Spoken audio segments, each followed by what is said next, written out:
불교적인 시각에서 성공과 실패에 대한 이해는 어떻게 되나요? 성공과 실패에 대한 불교적인 관점을 얘기해 달라고 하는 거죠. 우선 우리가 부처님의 가르침, 불교라고 하는 종교가 어떤 종교인지 먼저 알아야 됩니다. 불교라고 하는 종교는 석가모니 부처님이 깨달음을 얻으시고서 부처가 되셨죠. 그래서 그 깨달음을 사람들한테 전파하면서 시작된 종교가 불교라고 하는 종교예요. 그렇다고 하면은 석가모니 부처님이 도대체 무엇을 깨달으셨느냐, 이게 중요한 거예요. 석가모니 부처님이 열반에 드시려고 할 적에, 돌아가시려고 할 때죠. 몸이 많이 편찮으셔가지고 누워 계실 적에 어떤 사람이 찾아와서 석가모니 부처님을 뵙기를 청했습니다. 그런데 아난존자가 지금 많이 힘드시니까는 나중에 오라고. 그런데 그 사람은 자꾸 뵙기를 청하니까는 소란스럽거든요. 그래서 부처님이 들어오라 그랬습니다.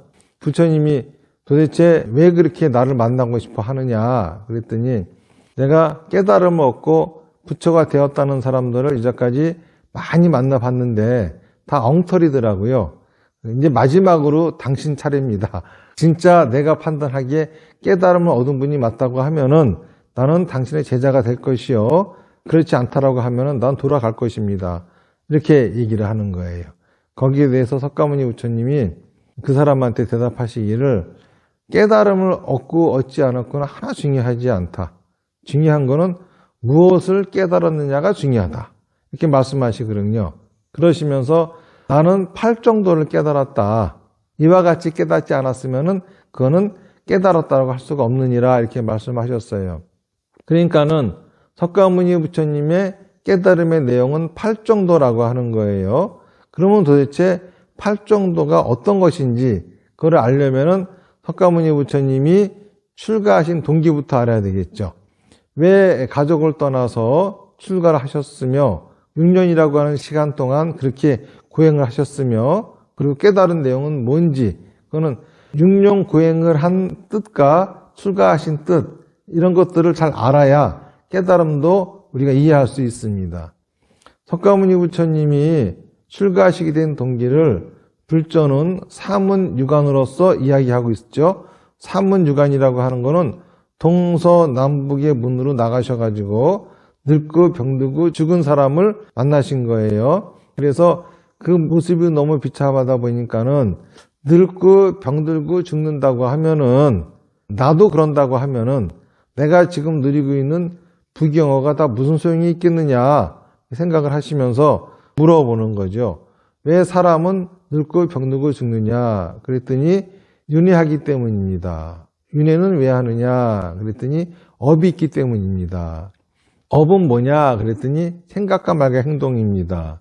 다시 말해서 좋은 생각과 말과 행동을 하면은 선업을 지은 거죠. 그 과보를 받기 위해서 윤회하는 것이고, 나쁜 생각과 말과 행동을 하면은 악업을 지은 거죠. 그 과보를 받기 위해서 윤회를 하는 것입니다. 그러면은 그 업이 사라지면은 윤회하지 않겠네, 그렇답니다. 자, 그러면은 어떻게 하면은 업을 없앨 수가 있느냐 물어봤더니 수행을 해야 된다네요. 수행을 해가지고 업을 없애야 된답니다. 그런데 그 수행을 하려면 출가를 해야 되는데, 출가할 수 있는 사람들은 바라문 뿐이고 나머지는 출가할 수가 없대요. 출가해서 설사 수행한다 한들 업을 없앨 수가 없다는 겁니다. 그래서 큰 실망을 하고 있는데 사문을 만난 거죠. 사문은 바라문 계급이 아닌 다른 계급에서 출가한 사람입니다. 그래서 사문을 만나고서 기뻐하시면서 출가를 하시게 되는 거예요. 그러니까는 석가모니 부처님이 출가하신 목적은 업을 없애기 위한 겁니다. 업을 없애기 위해서 처음에 두 선인을 찾아가죠. 선인을 찾아가서 그들이 얘기하는 최고의 경지인 비상, 비비상처 산매까지 일주일 만에 들어가십니다. 그리고 그 산매에 들어가 보니까는 확실히 무념무상의 경지이기 때문에 생각하고 있지 않고 말하고 있지 않고 행동하고 있지를 않아요. 업이 없어진 거는 알겠는데 산매에서 나오면은 여전히 생각하고 말하고 행동하고 있네요. 그래서 스승한테 물어보는 거죠. 이것이 답니까? 그랬더니 그것이 다래요. 그래서 산매에 들어있는 채로 생을 마감하면 끝나는 거랍니다. 그러니까는 석가모니 부처님한테는 그게 의미가 있는 것이 아니죠. 왜냐하면 당신은 늙고 병들고 죽는 문제를 해결하고 부귀영화를 누리셔야 되는데 산매 속에 들어가서 죽는다고 하는 거는 별 의미가 없잖아요. 살아야 되는데. 그래서 이거는 내가 원하는 길이 아니다 하시면서 버리고 고행으로 들어갑니다. 6년간의 고행을 하시죠. 고행 끝에 이 방법은 잘못됐다라고 하는 걸 아세요. 왜냐하면은 고행이라고 하는 거는 모든 악업은 자기의 본능부터 시작되는 거기 때문에 인간이 갖고 있는 본능을 철저히 찍어 누르면서 인간의 육신이 원하는 것을 하나 들어주지 않으면서 살아가면은 악업이 사라지고 나중에 선업만 낳게 되는데 그 선업까지 없으면은 무주상 산매에 들어가게 되고 그것이 바로 해탈의 경지다라고 얘기를 하는데 아무리 열심히 해도 업이 없어지지 않는 거예요. 그래서 당신만의 업을 없애는 방법을 터득을 하시죠. 그것이 바로 팔정도라고 하는 겁니다. 팔정도라고 하는 거는 8가지 바른 길이라고 하는 건데 여기서 핵심은 업을 어떻게 없애느냐, 자기 생각을 잘 말하고 행동하면은 업이 없어진다 이런 얘기입니다. 자기 생각을 잘 말하고 행동한다라고 하는 거는 누구나 다 원하는 환경이 있어요. 그런데 우리들의 환경은 우리들의 업이 만드는 겁니다. 우리들의 생각과 말과 행동이 만드는 거예요. 그러니까는 내 생각을 내가 원하는 환경이 만들어질 수 있게끔 말하고 행동하는 것이 잘 말하고 행동하는 거예요. 그러면은 불교에서 성공이라고 하는 거는 뭐냐 하면은 내가 말과 행동을 잘 해서 원하는 환경을 얻는 것이 성공이고 내가 말과 행동을 잘못해가지고 원치 않는 환경이 주어지는 것이 실패인 겁니다. 근데 아예 그거조차 시도하지 않은 거는 성공도 아니고 실패도 아니죠. 다시 말해서 불교적인 관점에서 성공, 실패 그러면은 내가 원하는 환경을 얻기 위해서 말하고 행동해야 된다는 것조차도 모르는 사람에게는 성공이고 실패고 존재하지 않아요. 우선 그거부터 알아야 됩니다. 내가 원하는 환경을 얻기 위해서는 그런 환경이 얻어질 수 있게끔 내가 말하고 행동해야 된다. 그렇게 했는데 원하는 환경이 얻어지지 않았으면 실패고 원하는 환경이 얻어지면 성공이에요. 그런데 불교에서는 실패와 성공 다 중요한 거죠. 제가 이제 여러 번 말씀을 드리지만은 그런 기사가 있었어요. 젊은 친구인데 PC방에 들어가서 게임만 하다가 밥도 안 먹고 자지도 않고 게임만 하다가 과로사로 죽어버렸대요. 도대체 그놈의 게임이 얼마나 재밌길래 거기에 몰두해서 죽는 줄도 모르고 그것만 했을까? 그런데 그 게임이라고 하는 거 보면은 별게 아니에요. 게임 속에는 나를 대신해주는 캐릭터가 있어요. 그 캐릭터가 나라고 생각하면서 그 캐릭터를 성장시키는 그 즐거움입니다. 그게 이렇게 재밌는 거예요. 근데 보면은 게임에서도 스테이지 1, 2 이렇게 있잖아요. 그런데 하나의 스테이지를 클리어하려면은 실패를 많이 합니까? 성공을 많이 합니까? 성공은 딱 한 번만 하면 됩니다. 그러면 스테이지 2가 시작이 됩니다. 근데 그러기 위해서 실패는 굉장히 많이 하죠. 왜 그러냐 하면은 그 실패가 실제로 나를 업그레이드 시켜주는 거죠. 나를 발전시켜주는 거예요. 그리고 성공은 나한테 아이템을 갖다 주는 거죠. 그러니까는 레벨업은 실패가 해주고 아이템은 성공이 갖다 주는 겁니다. 그런데 게임 속의 그 캐릭터가 아니라 현실 속에 살아가는 나라고 하는 캐릭터를 성장시켜 보세요. 게임 속에서 레벨업은 아무리 해봤자 나한테 좋을 일이 없어요.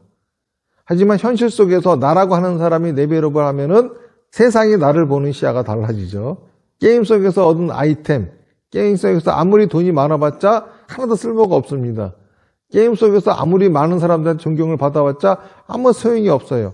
하지만 현실 속에서의 내가 금은보화를 얻는다고 하면은 이거는 차원이 다르죠. 그러니까는 게임 속의 캐릭터를 키워나가는 것도 그렇게 재미있는데 현실 속에 나라고 하는 캐릭터를 키워나가는 거는 얼마나 재밌겠습니까?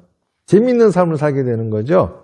자, 그러니까는 내가 원하는 환경을 얻기 위해서 말하고 행동했습니다. 실패했어요. 여기서 우리는 이렇게 하면 안 되는구나 하면서 레벨업을 합니다.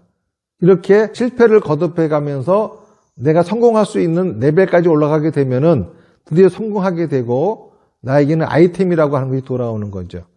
이것이 바로 불교에서 보는 실패와 성공의 관점이에요. 그러니까는 불교에서 실패와 성공에 대해서 어떤 관점으로 봐야 하느냐라고 하는 것을 알고 싶다면은 먼저 불교 교리가 어떤 건지 명확히 알아야 됩니다. 불교 교리는 아주 명확해요. 내 생각을 잘 말하고 행동해라. 이거로 끝이에요. 내가 원하는 환경이 이루어질 수 있게끔 잘 말하고 행동해라. 그런데 우리들은 불교 그러면 뭘 생각하죠? 명상을 생각하죠. 수행을 생각합니다. 그리고 마음 공부 이렇게 얘기합니다. 그런데 마음 공부는 할 필요가 없어요. 생각이 중요한 게 아닙니다. 생각은 어떤 생각을 하든지 상관이 없어요. 내가 누구를 죽이고 싶다는 생각을 했다고 해가지고 감옥소 가지 않아요. 그 업보 받지 않습니다. 죽여야 업보를 받는 거지. 설사 내가 누구를 죽이고 싶다는 생각을 하지 않았어도 누군가를 죽이면은 살인죄로 끌려 들어갑니다. 내가 남의 물건을 훔치고 싶다는 생각을 아무리 해도 훔치지 않으면은 업보를 받지 않아요. 훔치면은 업보를 받는 거죠. 근데 그런 생각도 하지 말라고 하는 거는 그런 생각을 하게 되면 그런 짓을 하게 되니까 하지 말라는 것 뿐이죠. 생각은 씨앗이고 아무리 씨앗이 있어도 심지 않으면은 싹은 트지 않고 열매도 열리지 않아요. 그렇기 때문에 말과 행동이 굉장히 중요한 거죠. 그러니까 부처님의 가르침은 마음 공부하는 가르침이 아니라 말과 행동을 어떻게 해야 되는지를 배우는 가르침이에요. 그래서 명상을 하는 겁니다. 내가 살아가면서 말과 행동을 어떻게 했는지, 내가 원하는 환경이 이루어질 수 있게끔 했는지 안 했는지 되돌아보면서 바로잡고 또 부처님의 가르침을 들으면서 바로잡고, 이게 바로 불교의 명상이고 이거를 선이라고 합니다.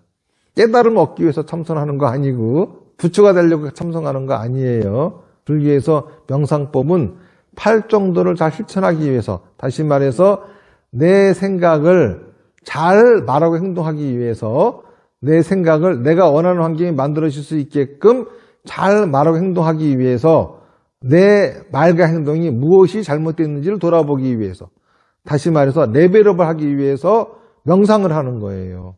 그러니까는 명상을 통해서 실패를 되돌아보고 나를 레벨업을 시키고 그러다 보면은 언젠가는 성공이 있는 겁니다. 그래서 불교에서는 실패도 성공도 다 우리한테 행복을 갖다 주는 중요한 요인이다 라고 하는 걸 아셔야 됩니다.